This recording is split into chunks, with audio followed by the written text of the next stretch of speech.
Chers frères et sœurs, il y a quelques années, quand j'étais au séminaire, j'avais lu quelques passages d'un très beau livre d'un certain Joseph Ratzinger, mieux connu sous le nom de Benoît XVI. Le livre s'appelle « Jésus de Nazareth », c'est original. Et je me souviens que j'avais lu un court chapitre très beau, sur les tentations de Jésus au désert. Et quand je l'avais lu, je m'étais dit, si un jour le Seigneur me fait la grâce d'être prêtre, et qu'il me fait la grâce de prêcher le jour des tentations au désert, c'est-à-dire en fait le premier dimanche de Carême, puisque chaque année, le premier dimanche de Carême, nous entendons toujours les tentations de Jésus au désert, je crois qu'en homélie, je lirai ce chapitre de Benoît XVI, avec son intelligence théologique, son acuité spirituelle, sa capacité pédagogique aussi à dire des choses parfois très profondes avec des mots très simples. Joseph Ratzinger, Benoît XVI, a une lecture magnifique de ce passage des tentations de Jésus. Alors aujourd'hui, puisque je suis prêtre et que j'ai la grâce de prêcher pour les tentations de Jésus au désert, eh bien je vous propose de regarder un petit peu ce que dit Benoît XVI dans ce livre. Voyez, en fait, les tentations de Jésus au désert, peut-être que nous les lisons d'une manière qui ne nous permet pas d'accéder au cœur de ce qui est en jeu dans ce que va vivre Jésus. Il a donc été baptisé, et voilà qu'il part dans ce lieu, le désert, dans lequel finalement nous assistons à la lutte intérieure de Jésus pour être vraiment à sa mission et au cœur également de ce qui, pour nous, compte vraiment. Qu'est-ce qui compte vraiment pour la vie des hommes? La tentation d'abord, qu'est-ce que c'est? Eh bien Benoît XVI nous dit, attention, elle ne nous invite pas directement au mal, la tentation. Ce serait trop grossier. Et le malin, précisément, il est malin. En fait, la tentation du diable, elle prétend nous montrer ce qui serait peut-être meilleur. Allez, abandonne enfin tes illusions et emploie efficacement tes forces pour quelque chose de plus concret, de plus tangible. Mais qu'est-ce que tu viens faire à l'Église? Fais plutôt du bien aux pauvres, etc., etc. La tentation, vous voyez, elle a la prétention du vrai réalisme. Le réel, ce serait ce qui se constate. Et ici, les tentations, vous avez vu sur quoi elles portent pour Jésus? Le pouvoir et le pain. Le réel, le concret. Or, la vraie question, du coup, c'est « Et Dieu, est-ce qu'il est vraiment le réel, lui? Est-ce qu'il est le bien, avec un grand B? Ou alors est-ce que nous devrions inventer nous-mêmes ce qui serait le bien, que d'ailleurs nous savons mieux que tout le monde? Et du coup, pour Jésus, s'il est le sauveur du monde, qu'est-ce qu'il doit faire? Quelle est sa véritable mission? Eh bien, c'est autour de tout cela que tournent les tentations de Jésus. La première tentation. Si tu es le Fils de Dieu, ordonne que ces pierres deviennent du pain. Vous avez vu, hein? Si tu es le Fils de Dieu, prouve-le déjà. Cette demande, finalement, en fait, c'est un petit peu la nôtre. Combien de fois ne disons-nous pas à Dieu, au Christ, à l'Église, mais combien de fois ne disons-nous pas à Dieu, si tu existes, montre-le nous. Si tu es vraiment là, fais quelque chose. Si ton Église est vraiment celle que tu as choisie, donne-lui un degré d'évidence plus important d'un autre ordre que celui dont elle dispose actuellement. Et puis, dans notre monde, la faim, nous la connaissons, elle nous touche, elle nous atteint, alors pas directement, puisque nous-mêmes nous sommes dans l'abondance ici, mais nous savons bien que dans le monde, tout le monde ne mange pas à sa faim. Alors, cette tentation du diable, mais enfin, si tu es Dieu, fais quelque chose, que ces pierres deviennent du pain. et que tout le monde mange à sa faim. Est-ce que le Sauveur du monde, s'il est véritablement le Sauveur, ne devrait-il pas montrer son identité de Sauveur, effectivement, en donnant à manger à tout le monde? Est-ce que finalement les problèmes sociaux ne seraient pas, dit le pape, le premier critère authentique pour mesurer la véracité de la rédemption? Regardez, une idéologie du XXe siècle, le marxisme, sur quoi a-t-elle bâti son fonds de commerce? Que le désert devienne du pain. Tout le monde mangera à sa faim. Un bien-être terrestre. Et remarquez bien que le marxisme a soigneusement éliminé Dieu. Un bonheur seulement terrestre. Si tu es le Fils de Dieu, voilà, un défi. Si tu veux être l'Église de Dieu, entend-on peut-être aujourd'hui, si tu prétends être l'Église de Dieu, mais occupe-toi d'abord de la faim dans le monde. Qu'est-ce que tu fais pour les pauvres? Le reste viendra après. Évidemment que comme chrétiens, le cri des affamés nous touche, je l'espère. Évidemment que cela nous traverse, que cela nous émeut, et que nous ne pouvons pas rester les bras ballants. Mais regardez dans l'Évangile, quand Jésus donne du pain à manger, justement, qu'est-ce qu'il fait? Il y a deux situations. D'abord, évidemment, la multiplication des pains. Le pape Benoît dit, remarquez bien que les gens qui sont venus pour la multiplication des pains, ils étaient d'abord venus pour écouter la parole de Dieu. Ils étaient en quête de Dieu. Et Jésus a été ému et leur a donné du pain. Jésus n'est pas indifférent aux besoins matériels des hommes, à notre faim, mais il la replace dans son contexte et lui donne la place qui lui revient. Et puis d'ailleurs, un autre récit où Jésus donne du pain, évidemment, c'est la scène où il donne sa propre vie, son propre corps. Mais Jésus replace cela dans un contexte d'écoute de la parole de Dieu et de quête de Dieu. D'ailleurs, il répond avec un verset de l'Écriture, le Deutéronome, « Ce n'est pas seulement de pain que l'homme doit vivre », et la suite, que nous n'avons pas dans cet évangile, c'est « mais de toute parole qui sort de la bouche de Dieu ». Finalement, le pape dit, vous savez, là où Dieu est considéré comme une grandeur secondaire, que l'on peut écarter temporairement pour s'occuper de choses plus sérieuses, alors ces choses qui sont supposées plus sérieuses, elles échouent aussi. Et l'issue négative de l'expérience marxiste au XXe siècle est une de celles qui le montrent.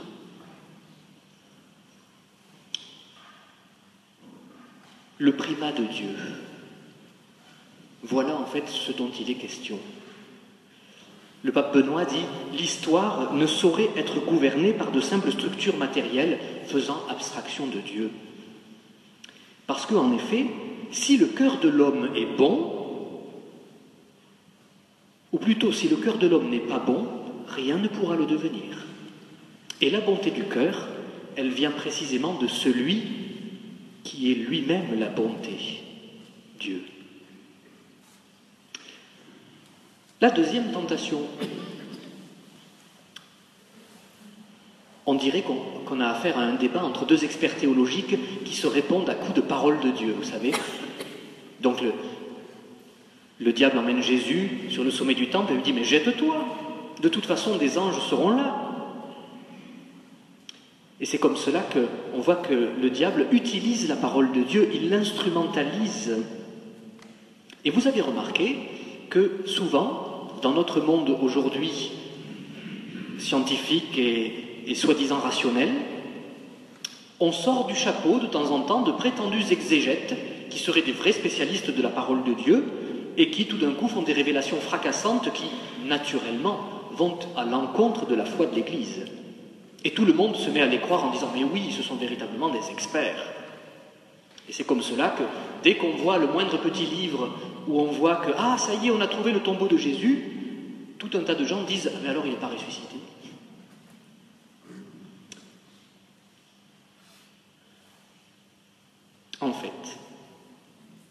En fait, souvent, on se prend pour des experts qui prétendent mesurer Dieu, qui prétendent finalement ausculter la parole de Dieu, qui prétendent la mettre à l'épreuve comme on testerait une marchandise. Alors est-ce que c'est bien vrai? En fait, la grande question qu'il y a derrière cette tentation, c'est de savoir mais comment on peut connaître Dieu ou ne pas le connaître? Comment on peut entrer en relation avec lui ou au contraire risquer de perdre la relation avec lui?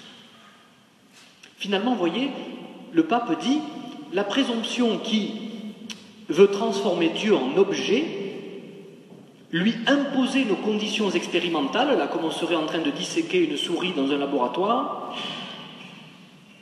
cela ne pourra pas permettre de trouver Dieu, parce que ça suppose déjà que nous nions Dieu en tant que Dieu et que nous le prenons pour un objet. En fait, vous voyez, Jésus, dans cette tentation-là, ne s'est pas jeté d'en haut du temple. Jésus, il a fait un saut, c'est vrai, mais d'un autre ordre, c'est le saut de la croix. Il ne s'est pas jeté dans l'abîme, il n'a pas mis Dieu à l'épreuve pour vérifier que Dieu allait le rattraper. Non, il est descendu dans l'abîme de la mort, nous dit le pape. Il a osé ce saut-là comme acte d'amour de Dieu pour les hommes, se remettant en pleine confiance. La confiance, évidemment, qui est exactement le contraire de la preuve, bien sûr.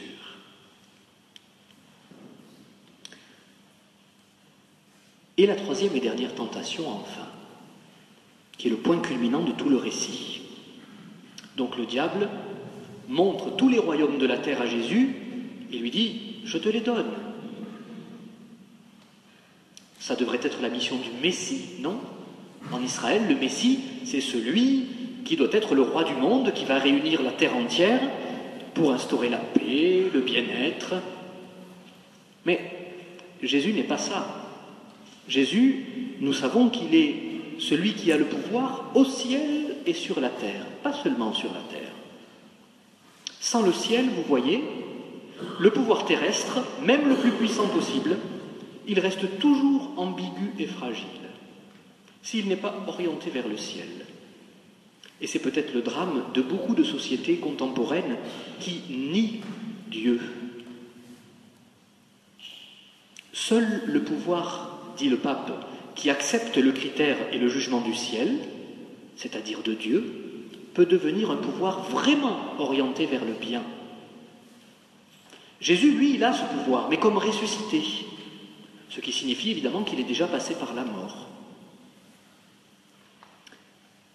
En fait, le vrai contenu de cette dernière tentation, vous voyez, il est subtil et il peut nous guetter à toute époque. C'est, dans toute l'histoire de l'humanité, cela a toujours pris des formes nouvelles. Finalement, c'est faire de la foi un facteur politique pour assurer la paix et le bien-être. La foi comme un petit rouage qui permettra que tout fonctionne bien ensemble. La tentation, finalement, c'est d'assujettir la foi au pouvoir politique. Dans l'Empire romain, c'était déjà vrai. Lorsque l'Empire romain est devenu chrétien, les empereurs se sont servis de la foi chrétienne pour assurer la paix et la tranquillité. Du coup, vous voyez, le règne du Christ, à ce moment-là, il pourrait prendre la forme d'un royaume politique.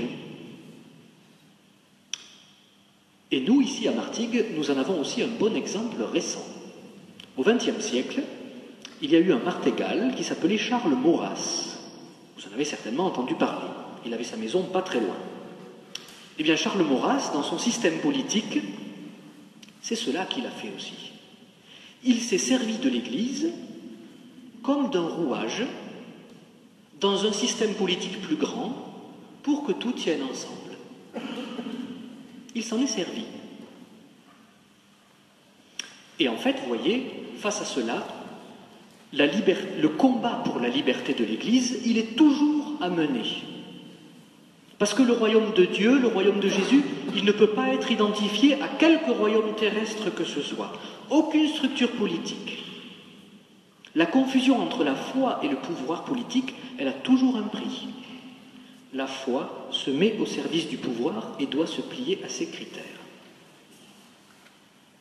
Peut-être que nous aimerions que finalement la France se soumette à l'Église, etc., que l'Église soit plus reconnue, plus respectée, etc. Peut-être nous voudrions qu'il y ait un pouvoir fort qui impose et qui défende la foi catholique. Mais ça n'est pas la voie de l'Évangile. Et l'Église a toujours à rechercher son indépendance vis-à-vis de ses pouvoirs politiques. Même si cela nous conduit effectivement à être souvent ridiculisés, parfois brimés, parfois même persécutés. D'ailleurs, vous savez, rappelez-vous, à la Passion, le pape Benoît en parle dans son livre, on a fait choisir le peuple entre deux condamnés, Barabbas et Jésus. Or, Barabbas, ça veut dire le fils du Père. Lui aussi, il se prenait pour un Messie. Lui aussi, il se prenait pour un fils de Dieu. Et Barabbas, on sait qu'il avait participé à une émeute. C'était une sorte de résistant local face à l'oppression romaine. Par conséquent, c'était le chef de file d'un judaïsme politique fort, probablement, on peut l'imaginer.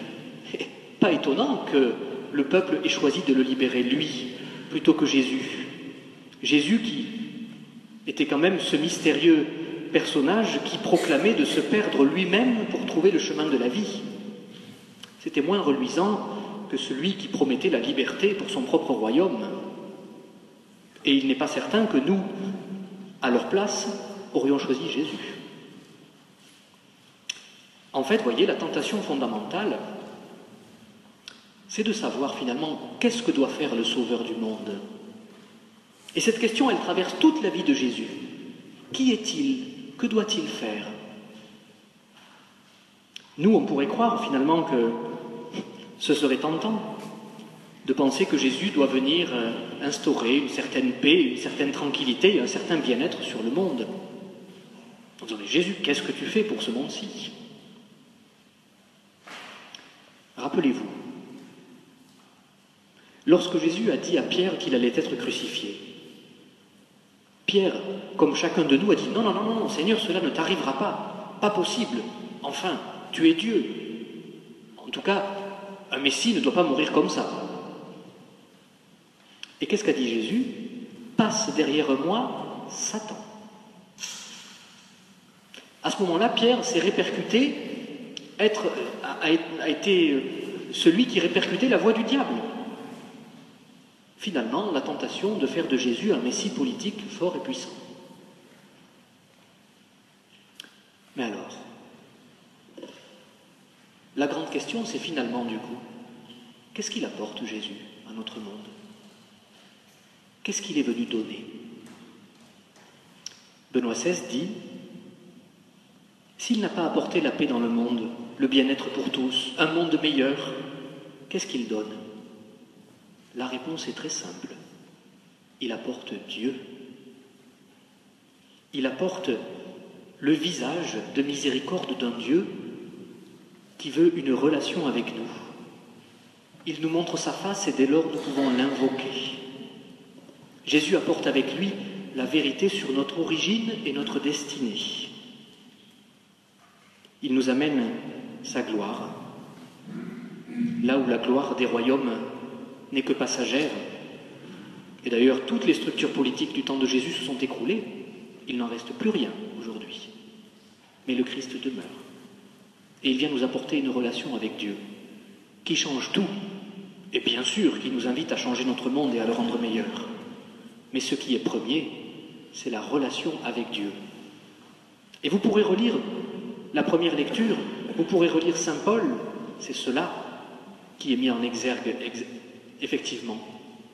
Lorsque la première lecture nous parle de cette sortie d'Égypte triomphale, c'est pour aller rencontrer Dieu, mais le rencontrer aussi dans l'épreuve. Finalement, ce qui ressort de toutes ces tentations, c'est que seul Dieu doit être adoré et qu'il y a un ordre des choses et que cette primauté de Dieu, dans notre propre vie, nous devons véritablement l'interroger, nous devons véritablement la faire progresser. à la fin de l'Évangile, ce n'est pas ici dans le texte que nous avons lu, mais dans les autres évangiles, on voit que les anges, effectivement, servent Jésus.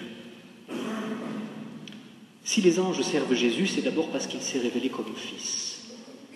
C'est qu'à travers toutes les tentations, il a révélé la primauté de Dieu le Père.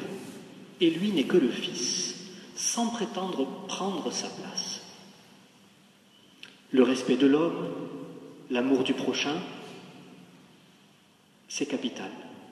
Mais ce qui est premier, et d'où découle à ce moment-là le respect de l'homme et l'amour du prochain, c'est Dieu. Alors, aujourd'hui, alors que nous lisons ce récit des tentations du désert, nous voyons que finalement les tentations de Jésus sont beaucoup plus subtiles, beaucoup plus profondes, et que l'enjeu est finalement beaucoup plus grand que simplement d'être tenté de faire quelque chose que nous ne voudrions pas. Il y a un enjeu capital pour notre vie chrétienne. Peut-être enfin que, en ayant parcouru ce petit chapitre de Benoît XVI, tout ne sera pas clair pour vous.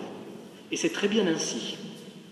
C'est très bien ainsi parce que, évidemment, résumer en quelques minutes une quinzaine de pages aussi denses que celle de Benoît XVI, cela signifie nécessairement les simplifier, voire les tronquer, peut-être même les déformer. Je n'en suis pas à l'abri. Eh bien, je vous invite, du coup, comme le disait l'oraison d'entrée de notre messe, à former en nous la connaissance du Christ. Eh bien, lisez-le.